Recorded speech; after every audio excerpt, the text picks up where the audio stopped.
15 de agosto de 2020. Realizamos este programa, como siempre, desde casa, en esta época de pandemia, que seguramente vamos a superar. 15 de agosto de 2020. El 16 de agosto es el cumpleaños de nuestra invitada hoy, Ana Inés Larre Borges, crítica literaria del Uruguay. Y el 18 de agosto es el centenario de Idea Vilariño. A ella vamos a dedicar el programa, a esta poeta extraordinaria del Uruguay. Y les contamos esto porque antes de mostrarles la entrevista, porque en enero de 2020, antes de que sucediera todo esto de la pandemia, habíamos hecho una cantidad de entrevistas en Uruguay, en ese trabajo que hacemos nosotros cuando vamos a Montevideo con nuestras propias cámaras, con nuestros propios medios. En ese grupo de trabajos estaba esta entrevista de Ana Inés Larre Borges, estaba una entrevista a Juan Raúl Ferreira y a Juan Viñolo sobre un libro sobre el político Wilson Ferreira Aldunate, un destacado político uruguayo, una entrevista a un librero destacado, Jorge Artola, de la librería Diomedes. Había una visita a la casa de Artigas en Sauce. Había también en esa recolección de trabajos una entrevista a un joven realizador televisivo, Guillermo Lockhart, con sus programas de misterio en la televisión uruguaya y sus libros, un programa sobre un joven realizador de animación que pueden ver en las redes con el gato Manolo. Bueno, una cantidad de trabajos que ya teníamos en el inicio de pandemia, en marzo, armados para trabajar de la forma compleja que se trabaja en la sede de BTV, los programas de la librería mediática, con nuestras productoras, con nuestros postproductores, una cantidad de cosas que solo se pueden hacer en sede, en equipo y con muchas horas de trabajo, un trabajo muy complicado. Y fueron pasando los meses y nos dimos cuenta de que teníamos que sacar ese material al aire. Bueno, de una manera más sencilla, Laudelino Hernández, con todo su compromiso y su entrega a BTV y todo el equipo de postproducción de BTV, Israel Hernández ha sido repetidamente el editor de estos programas, ha conseguido una forma de que desde casa nosotros organicemos el material y podamos hacer programas un poquito más sencillos, pero con mucha calidad para ustedes. Así que decidimos entonces acompañar ese centenario del nacimiento de Idea Vilariño y presentarles este programa con el mismo entusiasmo lector con el que hemos seguido ese trabajo de Idea Vilariño por tantos años. Así que inicia este nuevo programa de la librería mediática para que ustedes disfruten de buena poesía de nuestra América. Entre las entrevistas que realizamos en enero de 2020 está la que verán a continuación. Es a la crítica literaria Ana Inés Larre Borges, cuyo trabajo, que seguimos hace años, es referencial para las letras uruguayas. Quisimos celebrar con Ana Inés el centenario de la poeta Idea Vilariño, que nació en Montevideo el 18 de agosto de 1920, y también conversar con Ana Inés Larre Borges de Benedetti, de la poeta Marosa Di Giorgio, y contarle de nuestro Aquiles Nazoa. Nos recibió en la biblioteca de su casa montevideana, ubicada en una calle arbolada característica de la ciudad. Allí, el 14 de enero del 2020, grabamos esta entrevista. Montevideo y sus calles, sus librerías y espacios culturales, el balneario Las Toscas cercano a la ciudad, son el escenario donde transcurrió mayormente la vida de la poeta uruguaya Idea Vilariño, que también fue crítica literaria y cuyo trabajo revista tal relevancia que hasta la Intendencia de Montevideo hizo el Ecoparque Idea Vilariño, que está por inaugurarse, según nota y fotografía de la revista Caras y Caretas. Este año centenario de su nacimiento, lectores e instituciones culturales uruguayas celebran a la poeta y nosotros nos unimos a su homenaje desde Venezuela con este programa.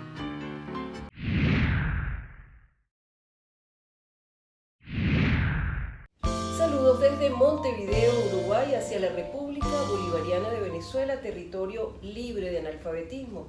A los libreros mediáticos que sintonizan La Librería Mediática, un programa en el que los libros y la televisión tienen mucho que ver, un programa en el que los lectores de todas las edades son protagonistas. Hoy vamos a hablar de centenarios, vamos a hablar de afectos, vamos a hablar de buena literatura uruguaya y de buena crítica de literatura en Uruguay.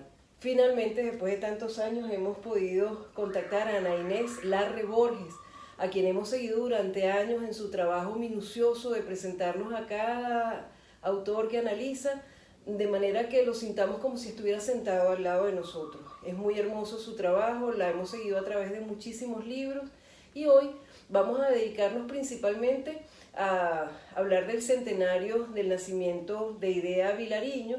Vamos a referir a Marosa Di Giorgio, por supuesto haremos una referencia al centenario de Mario Benedetti y terminaremos el programa recordando a Aquiles Nazoa, que durante todo 2020 será celebrado en Venezuela por el centenario de su nacimiento.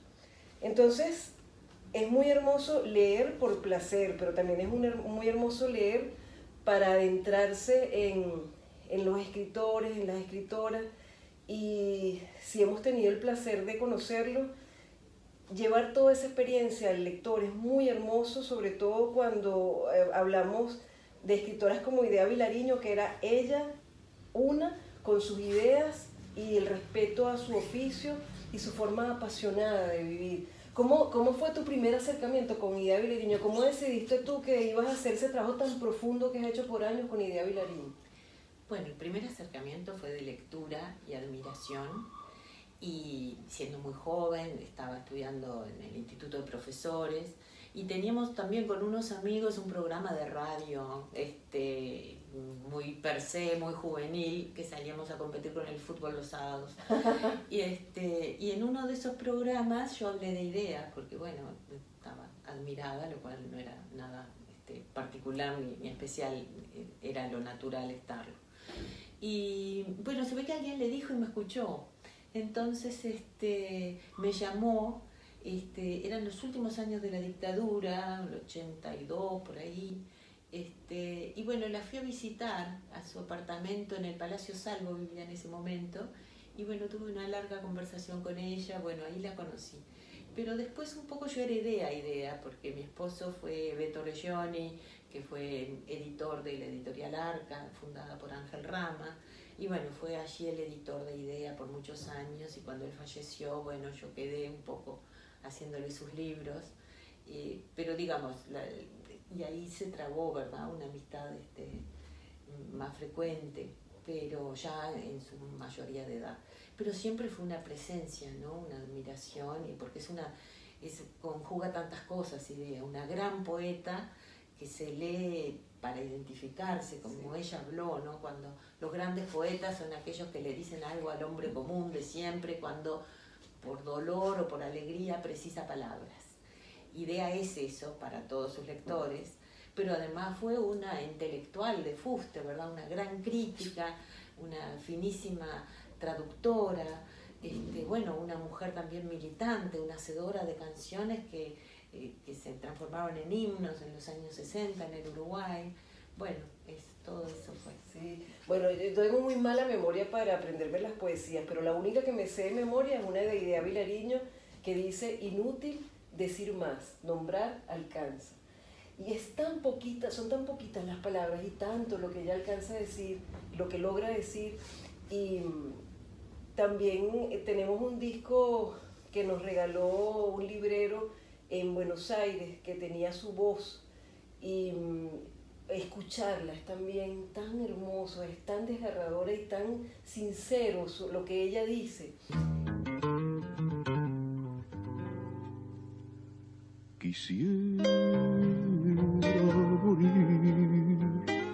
Quisiera morir ahora de amor, para que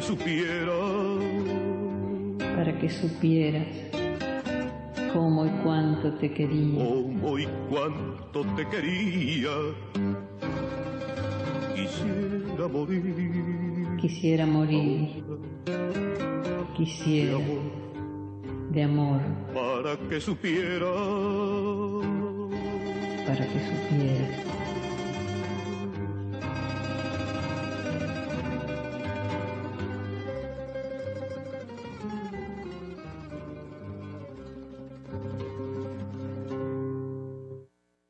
Escribo, pienso, leo. Escribo, pienso, leo, traduzco 20 páginas, escucho las noticias, escribo, leo. ¿Dónde estás? ¿Dónde estás? Todo es muy simple. Todo es muy simple, mucho más simple, y sin embargo, aún así hay momentos en que es demasiado para mí, en que no entiendo, y no sé si reírme a carcajadas o si llorar de miedo, o estarme aquí sin llanto, sin risas, en silencio, asumiendo mi vida, mi tránsito, mi tiempo.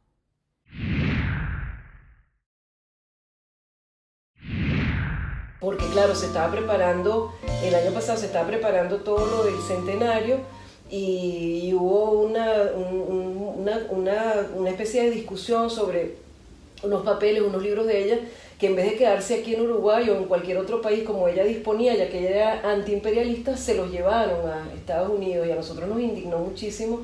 Y entonces, hablando con Horacio Cavallo, un excelente escritor uruguayo joven, le dije, mira, hay que hacer esto público, porque aunque sea desde la indignación, acompañar a ideas. Ese profundo sentimiento antiimperialista, ese profundo sentimiento de lucha por la dignidad de los pueblos, fue con ella durante toda su vida.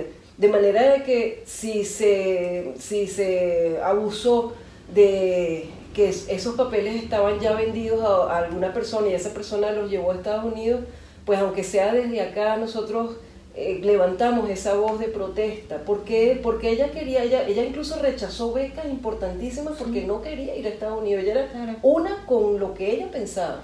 Totalmente así. Y además ella dejó un testamento en que aparta todo lo que son, lo deja a sus hermanos, etcétera, aparta lo que son los papeles para darle un sentido. Había tenido ofrecimientos de que eso, de venderlos, y nunca quiso, aunque tenía necesidades, porque ayudaba mucho también a su familia. Entonces, bueno, por eso, lo que se vendió fue un núcleo que fue sustraído de los papeles, porque esos papeles llegaron a mí para que los administrase. Yo los deposité en la Biblioteca Nacional, fueron declarados monumento histórico. Y bueno, y eso ahora, yo creo que todavía habiendo voluntad, quizás esos papeles podrían volver. Sí. Porque ahora, por lo pronto, la Universidad de Princeton, esto es nuevo lo que voy a decir, en una cosa que va contra las normas que ellos tienen, pusieron, simplemente porque hubo algunos comunicados, ¿verdad?, oficiales, de simplemente pedir para conocer esos papeles, para ver si se tomaba alguna decisión. Y con eso ya se pusieron y el que quiere los linkea y ahora se pueden ver. Así que por lo menos ahora se pueden ver. Sí. Pero es verdad que la reivindicación yo creo que hay que hacerla, no por la universidad, que en general cuida muy bien los papeles, eso no es un asunto, pero es un asunto de cuál fue la voluntad y también de defensa del patrimonio cultural, ¿verdad? Del Uruguay y de todos los países. Aquí por suerte hay muchos de los archivos de los escritores que han quedado en Uruguay, mayormente por generosidad de los propios escritores, ¿verdad? El archivo de Benedetti, que tú decías se cumple, también está en la Fundación Benedetti, y bueno, y ahora el archivo de Idea Vilariño, trágicamente, injustamente, abusivamente, quedó desperdigado. Quedó una parte en Estados Unidos y otra parte aquí en la Biblioteca Nacional. Está bien. Y yo creo que, bueno, que con voluntad eso se podría revertir para hacer justicia, para cumplir la voluntad de la poeta que, como tú decías, se negó. La beca que tú decías, sí, es la de Guggenheim. Sí. Yo lo he visto en cartas, porque alguna gente dice, no, a la Guggenheim se tiene que presentar el autor. Sí, pero Ángel Rama le habían pedido que diese nombres y le dijo a ella, te voy a nombrar. Y ella está escrito en cartas, ahí en la correspondencia, de ninguna manera.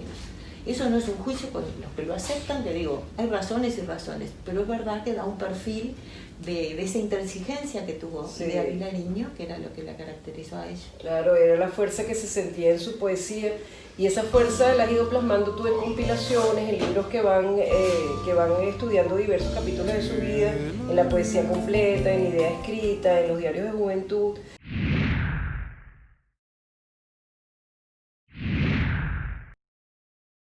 La poesía de Idea Vilariño trasluce de tal forma los momentos de su vida que creímos que en esos versos transcurre su autobiografía. Sin embargo, esta poeta, traductora, compositora y crítica literaria nacida en 1920 nos tenía reservado más. Antes de morir en 2009 dejó constancia que quería que las investigadoras y docentes Ana Inés Larreborges y Alicia Torres publicaran su diario íntimo. Diario de Juventud recorre las escrituras recónditas de su niñez, adolescencia y juventud. Yo creo que todos van a encontrar una idea que nunca imaginaron que existía. Eso es lo que principalmente van a descubrir, creo, acá. Idea fue hija de un padre poeta anarquista y una madre católica.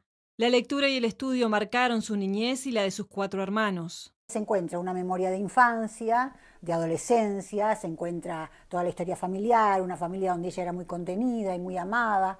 Se puede leer a una Idea que aún no era militante social ni política, ni una reconocida poeta. Se puede descubrir cómo Idea Vilariño se fue haciendo quien luego fue. Una idea antes de idea. Acá no es la idea que todos conocen, la idea mayor, renuente a la prensa, que recién en sus últimos años empezó a aparecer un poco en las imágenes y en la prensa.